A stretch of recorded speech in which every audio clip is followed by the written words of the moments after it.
Los Ratones has been playing their EMEA Masters. They have played their Swiss stage. I believe they finished it by this point and they managed to make it to playoffs. But either way, they didn't make it smoothly to the playoffs because they've lost their second game of Swiss stage against Barça. And they didn't just lose this game, they got absolutely stomped. And so I have picked out one lane, in this case Botlane, because I think it's the most interesting, and I will focus on the laning phase itself. By any means, Botlane is not the reason they've lost, but they could have definitely played this laning phase in particular a lot better. To begin with, we see Reckless opening bot right away, and he's going to be placing a ward in the second bush, resetting and switching to a sweeper. So, I want to discuss this second bush ward placement by Reckless. The idea of this is obviously to control the bush, to have access to it, and to not give the access to the Rakan. And to understand why is it so important to control this bush, I will skip a little bit further to when we see the wave itself, when we see all the champions on the map, so that you can visualize this a little bit better. Let's stop here, and let's talk about this bush right here. To understand why it's important to control it, let's first figure out what blue side wants to do in this laning phase. So, Zeri and Lulu are both champions that will be stronger in short exchanges against the red side. And even in extended exchanges, depending on the context, blue side can be much stronger. So what blue side bot lane wants to do is, first of all, they want to be clicking forward here and trading onto Xayah on her last hits because they have range advantage, and also because in the case of Lulu, she's just winning these isolated exchanges against Xayah. So in this case, for instance, Reckless wants to click forward here, step all the way here, and then look to trade with Xayah. That's the idea. That's how he's going to play for the majority of the early portion of the laning phase, assuming that Rakan has no ability to trade on this. So for instance, in this case, he won't be walking up like that and trading onto Xayah, because if Rakan engages from this bush, then the exchange is obviously very hard losing. And this gets me to another part, positioning in this laning phase. So Xayah wants to be in a position where she can both have access to the wave and also make it as difficult for both Zeri and Lulu to poke her as she's getting those last hits. So for instance, in the case of this laning phase, what she wants to do is she wants to play somewhere around here, and then as Lulu looks to click forward, Rakan can step out and engage. But the problem here, for instance, is that Rakan is not close enough to abuse Lulu on her poke onto Xayah. So the way he can fix this is by having access to this bush. So by having access to this bush, now Lulu is forced to play to the opposite side of the lane. Xayah can take this position right here, and blue side cannot do anything about it. Because the second Lulu looks to step up and trade, Rakan can engage almost always consistently. And on top of that, another advantage that Xayah gets out of this particular positioning, I don't want to get into too much details, but when you stand across from your opponent relative to the wave, so let's say Lulu is here and then Xayah is here, and then Lulu from this position looks to step up and trade, she runs into two big problems. First of all, as she's looking to step up, she's getting blocked by the minions, which is quite annoying. But then the bigger problem is Xayah has an easy time adjusting her positioning from here. And that's because when she's adjusting her positioning downwards, let's say, she's both creating distance between herself and Lulu, but also she's staying within the range of the wave. So what I'm trying to say here is that standing across from your opponent relative to the wave can be very bad when you're the poke champion. That's why, for instance, in this case, I want Lulu to be standing here, not approaching from this side. Not even if Rakan isn't here, approaching from this side is much worse because of the minions and because of how much easier it is for Xayah to adjust her positioning. It doesn't mean that it's always going to be the worst option. There's obviously matchups where it won't work that way, but in this one in particular, you want to be in opposition to your opponent, or standing in a straight line to your opponent relative to the wave. And so now that we have all of this explained, I hope you understand to some extent why having access to this bush is so important for Lulu. It's not necessarily because she wants to play through it, but it's because if Rakan gets access to it, then blue side is struggling a little bit. If you want to go on like a higher level when it comes to thinking of these bushes, you could also consider what happens when Rakan starts with a sweeper, meaning that he has two sweep charges at level 1, and uses both of them on the two wards that blue side would place for it. And in that case, yes, red side has control over the bush, but they've wasted so many resources to get it, meaning the two sweepers, that blue side can probably just be okay with this. And after they kill the 3 melee minions, they can retake this bush right away, because by that point the blue side wave will be extended into red side, or blue side obviously has push advantage, so they can always do it consistently. and by that point the wave is, let's say, in this position, and so Rakan that is staying in this bush will not be able to play because he would be way too overextended relative to the wave positioning, because the entirety of the blue side wave would be closer to the middle bush or to the second bush, and so Rakan wouldn't be able to hold on to it. So if you want to go into like more interesting concepts, there is also that. Another thing to mention, I guess in this case, given the importance of the bushes, is that Zeri should be pulling the wave up. So she should walk up here, auto-attack this minion, and then click up. So that the wave, instead of meeting closer to this bush, meets a little bit further away from it. This is like a small min-max that you can do. It's nothing super impactful, but over time, if you do it, it will add up. Given what I've told you, I hope that you can see that none of the stuff that I've said is happening. Not necessarily from red side's perspective. Red side is playing perfectly because blue side isn't doing anything. That's the thing about laning phases in general. If you're playing for survival, it's a lot more difficult to make any mistakes. So here, if Lulu isn't clicking forward, even though she should be playing around here, if Zeri isn't looking to click forward, then you can't really do anything bad because there is no tension that is applied to you. Your entire goal in this laning phase is to allow the wave to push into you, which is what she's doing, and to not lose too much HP prior to the third wave, or fourth wave, I should say. So Lulu isn't pressuring, Zeri isn't pressuring, although you can see already Crowny looking to step up and look for the exchanges, which is probably really, really good. The problem that he has here, though, is that Lulu isn't following. So Lulu is positioning here instead of being here, even though she should be always in this position. And this is something that you will see very often from like better bot lanes. For instance, when you watch really good Lucian Nami players, they will do this thing often where they stand very close to each other, and as they approach, let's say Xayah in this case, they make it impossible for her to take an isolated fight, meaning that Xayah is not able to just trade onto Zeri, which is what she can do in this case. And so this is something that is quite important when you play poke champions, is to make sure that your ADC isn't the only one that is trading onto an enemy AD, and that you are actually like trying to produce some pressure as well. Because for instance, in this case, Reckless is totally AFK, like full on AFK. Even though they could have went for the exchanges on these two last hits very easily. If they both click forward on this timer, not only they win this 2v2 exchange, but they also like hard stomp it and likely deny some minions. So them not doing it is quite a little bit of a mistake. Rakan is continuing to play very well. Him not showing himself at all is fine. Him not hitting the wave is totally fine because he wants the wave to push into him. And then also him not showing what ability he started with is very important as well. Because to this point, Reckless has no idea. Does Rakan have W? Should I be worried whenever I click, let's say, in this area? Or does he have Q? And is it okay for me to click forward? Rakan could have started with either one.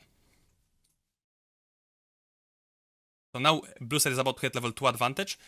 Zeri continues to hit the wave. I want to say randomly at this point. She already has 3 range minions worth of advantage, meaning that the wave is already going to push very, very fast into red side. So the more you hit the second wave as Zeri, the less minions in return you deny from Xayah. What this means is that you just want to chill the fuck out at this point and just make sure that you deny minions and you play in front of the wave.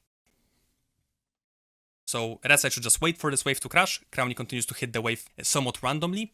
During all of this, Lulu is mispositioning. Lulu should be standing all the way here. And as she hits level 2, she should be stepping up in front of the wave and looking to take exchanges. Zeri is positioning fine. She could be clicking a little bit more further up. But in the case of Lulu not standing appropriately around it, there is no value for Zeri to be positioning here.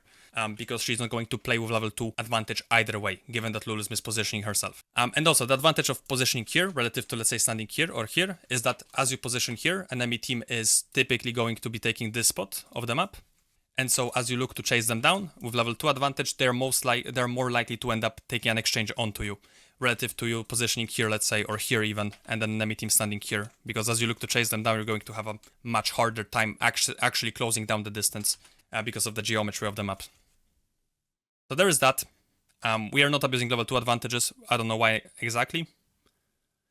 One weird thing happened here also that I want to mention, because it's a stupid mistake. Rakan opted to kill a melee minion with his relic shield, and because he killed this melee minion, instead of allowing it to live for another like 4 seconds or so, now these range minions, instead of focusing onto this melee that they would have had be able to last hit either way, now these ranges will focus onto the range minions of this wave, and therefore they will end up losing a minion out of this, and they should have lost much more. So here they've lost this range minion, and they should have lost either one of these as well, or maybe this melee minion. It didn't happen because they got lucky with the aggro exchanges, and also they got lucky because blue side was hard pushing the second wave. So here we now see Crowny going for probably the worst ward timer that he could have went for. I don't know what this ward is entirely doing, because Kiana isn't going to gank you bot lane level 2. She's not going to gank you level 3 either, because on this third wave you're going to hard push it either way. I don't want to explain why you hard push the third waves. I hope it's obvious to anyone who plays League. And so warding after the third wave would be infinitely more valuable to you than warding on this timer, because now he wasted the time during which he normally would be poking, let's say from this position, and he wasted the time to place a ward. During this, Lulu didn't do anything either, so she uses her Q, but then on these minions she opts to click all the way back, even though Reckless in this case can continue to position in this spot and just poke Zai on her last hits. And don't get me wrong, Rakan should match him, so like let's say Lulu steps up to this point to poke Zaya, then Rakan should be matching him on the same point so that he can engage on any timer that Lulu wants to poke, but at least you're applying some pressure on the map. Whereas now, Reckless is AFK. Reckless might as well just go all the way here and press Control 3 and just dance, you know? Because he's AFK. He's not doing anything. Negative pressure. This is cosmetic gameplay. And then Crowny does the opposite, okay? Crowny is achieving very little to nothing by clicking forward here. By the way, he's doing very little to nothing. But there's one thing that he's doing though. You will not see it in the numbers, but it's pressure, it's tension that you're applying on these guys. And it leads to Rakan getting brain damage. And he's jumping in with his W. Totally stupid play. But he pressured this out. If he was like Reckless, then he would have been here and dancing around and doing nothing. But he actually like put some pressure on the Rakan, and it led to Rakan jumping in on the shittiest timer that he could have chosen onto a Zeri that has her E up. And now he gets outtraded, like heavily. All of this because Crowny clicked forward. This is crazy.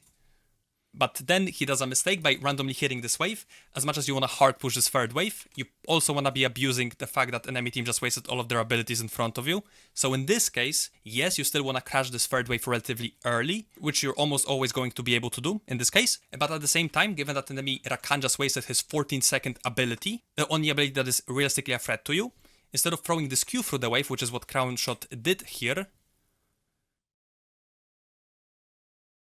this Q, instead of throwing it, you should be calming the fuck down and playing in front of the wave together and keeping these guys isolated from it.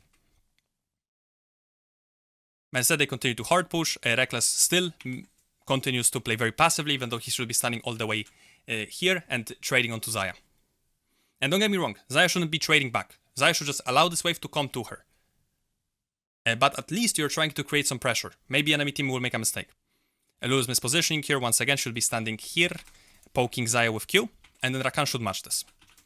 But he doesn't have to match anything, so he's not really making a mistake. Which brings me back to the main point that I was making. You cannot make mistakes. I mean, you can make mistakes, but those mistakes are going to be very different, and there's going to be a lot less of them when you're playing the side that is trying to survive. It's on the side that is trying to play for an advantage, which in this case is blue side, to apply pressure. There is no pressure on the map at this point. Crown Shot is trying, but Reckless is not playing well around it.